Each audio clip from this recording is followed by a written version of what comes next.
हाय दोस्तों, तो आज मुझे मेरी माताश्री और मेरे पिताश्री के काम के लिए कुछ बाहर जाना था। तो मैं निकली और इतने ज़्यादा भगवान जी ने धूप दे रखी थी कि मैं क्या ही बोलूँ। मेरी शैडो इतनी अच्छे से मुझे दिख रही थी कि इतने सुबह 9 बजे का वेदर का लुक आप देख सकते हो, कितना ज़्यादा धूप दिया हुआ था। फिर मुझे लास्ट में अम्ब्रेला निकालना पड़ा और साथ में मैं ऑटो का वेट कर रही थी। ऑटो भी आ गई थी। ऑटो लेने के बाद मैं उतर गई थी जहाँ मुझे जाना था। सबसे पहले मुझे जाना था अपनी ज्वेलर्स के दुकान, जो कि मुझे मम्मी का एक पायल लेना था, जो चेंज करवाना था, टूटा हुआ निकला था।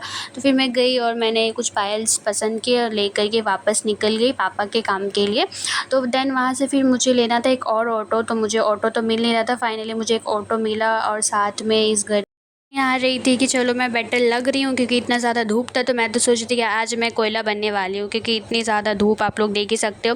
फिर से मुझे पता चला कि मैं फाइनली अपनी जगह पे पहुँच गई हूँ, लेकिन क्या ही बोल, बैड लक दोस्तों, मैं नहीं पहुंची थी। फिर से मुझे ऑटो लेना पड़ा और ये मेरी छाता मतलब आज मेरे हथियार के रूप में काम कर रही थी कि मुझे आज धूप से, छाँव से, बारिश से, हर चीज़ से मुझे बचा रही थी। और देन फिर मैं यहाँ पे सफ़र करते करते पूरी तरीके से थक चुकी थी, लेकिन मुझे पता था कि नहीं, मुझे अपने पिताश्री का काम तो करना ही है, वरना घर जाके तो कुटाई पक्की है।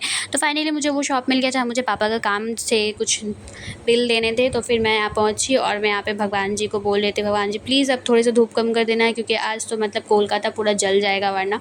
और लास्ट में मैं वहाँ से निकल गई थी, पानी का बॉटल लिया, खुद को हाइड्रेट किया, क्योंकि बॉडी हाइड्रेट करना तो बहुत इंपॉर्टेंट है। और फिर मैं बस में बैठी और अब क्या बोलूँ, मेरा तो दिन आज ख़त्म ही नहीं हो रहा था। फाइनली मुझे जाना था अपने कंप्यूटर क्लास, वहाँ से क्लास करके मैं निकल गई रात को और देन मैं अपने घर पहुँच गई। बाय।